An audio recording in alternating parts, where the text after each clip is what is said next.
Traci Hammerberg's body was found in a remote area near Grafton, December of 1984. On the morning of December 15th, 1984, in Grafton, Wisconsin, a local resident stumbled across the body of a young woman lying in the snow on a driveway. Her head was bloody and her body was half naked, and it was clear she was dead. The resident panicked, rushed home and called the sheriff's office, then went back to the scene to wait for police. When officers arrived, they weren't sure if she's still alive, but one thing was clear: she had been violently attacked. They tried to save her, but it was too late. 18-year-old Traci Hammerberg was found lifeless on a driveway, but finally, after 35 years, investigators had someone of interest. But before we dive into the investigations, let's take a moment to learn about Traci herself and what might have led to this tragedy.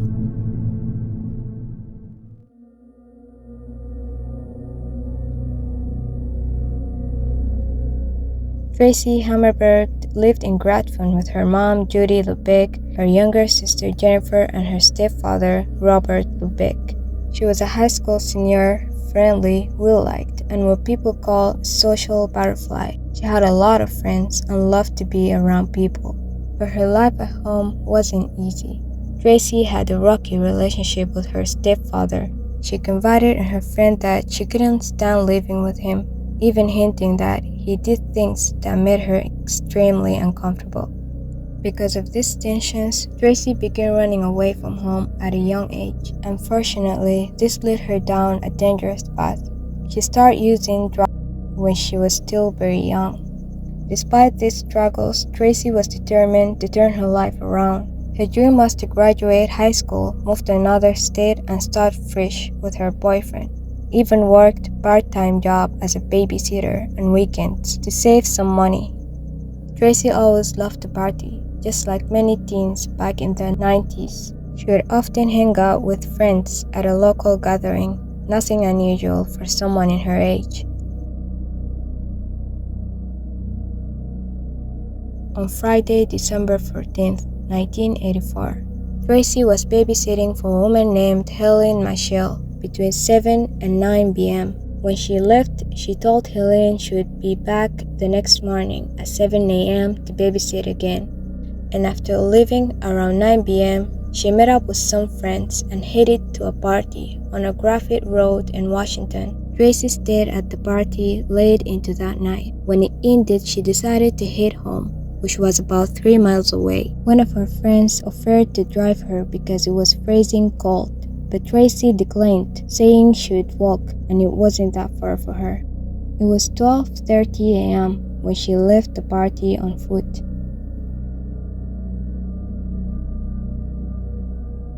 The next morning, December 15th, Traci still hadn't come home. Her mom assumed she had been staying overnight at a friend's house. Jennifer, Traci's little sister, was watching the Muppet Show with her mom when suddenly, the owner of the property found the body along his driveway about 10 minutes to 6. But the partially clothed body of a young woman be dumped off here of all places. Traci's mom gasped, "That's Traci." She immediately called the police, reporting that her daughter hadn't come home since the night before. She gave descriptions. Traci was 18, with red-dyed hair, a small heart tattoo with blue arrow through it, and she always wore a specific ring on her hand. Later, Traci's mother, Judy, went to the morgue to identify the body, and sadly, it was her daughter, Traci.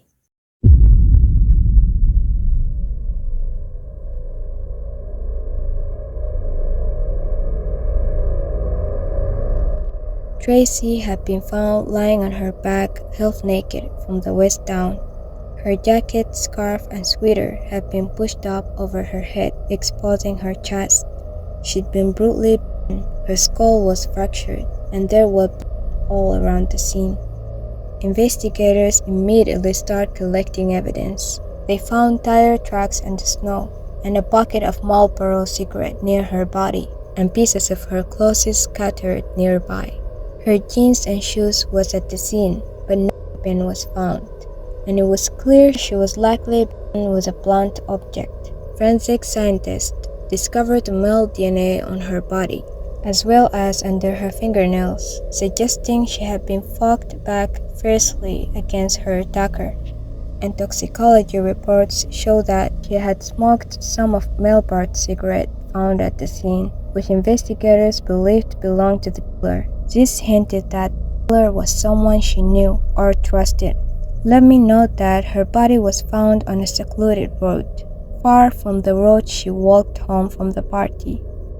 Detectives quickly retracing Traci's lost movements, and they start with questioning everyone at the party that night. But no one stood out as a suspect, so they expanded their search to Traci's wider circle of friends. But this wasn't easy because many of her friends were involved with drugs and dangerous activities, making the investigation complex and overwhelming. The first suspects were the sons of the property owner, where Traci's body was found. Both were non-drug users. They were both interrogated, and their DNA was tested, but no match. Next, detectives focused on Traci's boyfriend, her stepfather, and even her best friend. Again, none of their DNA matched the sample from the crime scene. But investigators didn't give up.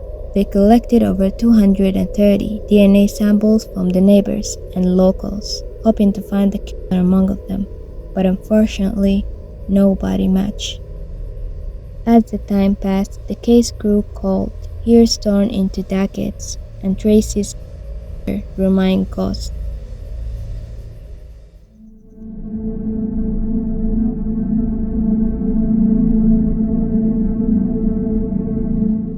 In 2019, with advancements in DNA technology, many cold cases was reopened.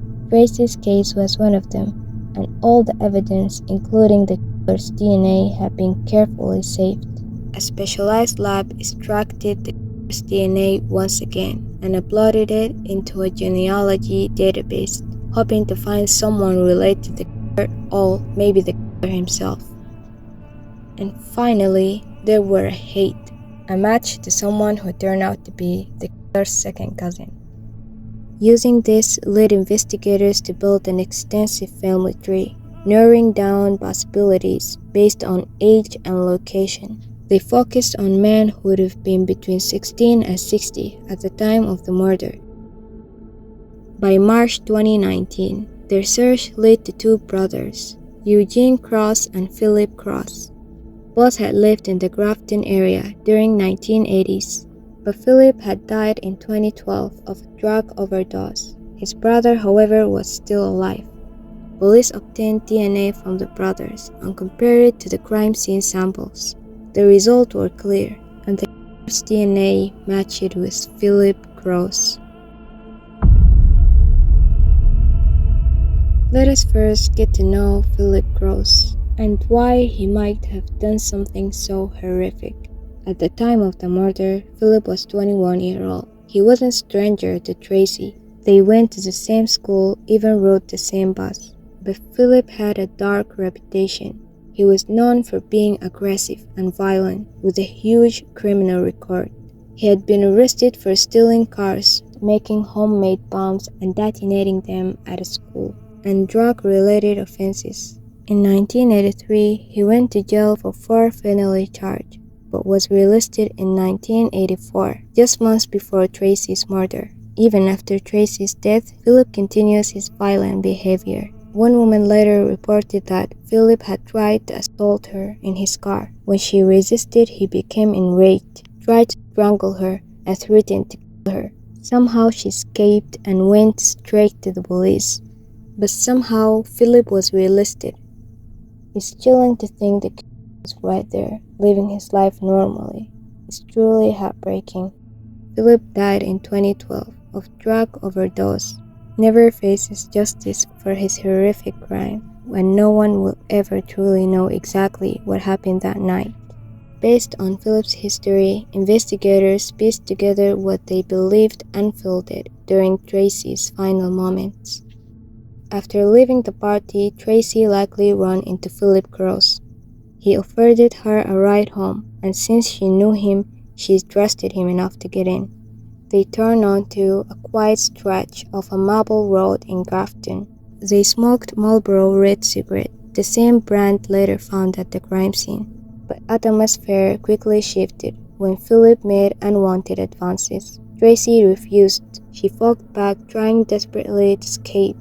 Then in sudden flash of rage he snapped. He attacked her violently, strangled her, and assaulted her, leaving her lifeless on the snow. With chilling calm, he drove away, leaving her body behind on the driveway. It was vicious, senseless murder. What's even more heartbreaking is that Traci's mother passed away before learning who killed her daughter or seeing justice served. After 35 long years, the truth finally came to light, but the cost was devastating. This was the story of Traci Hammerberg's case.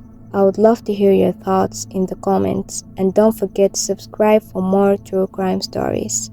See you later, goodbye.